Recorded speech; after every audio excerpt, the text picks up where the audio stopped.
Мына Бөрүзө Кел сууга келдик. Таңкы саат 6 азыр.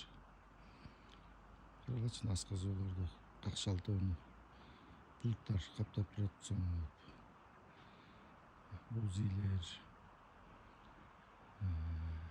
шаркырап аккан суу. Бийиктиги болсо 3500 турабыз.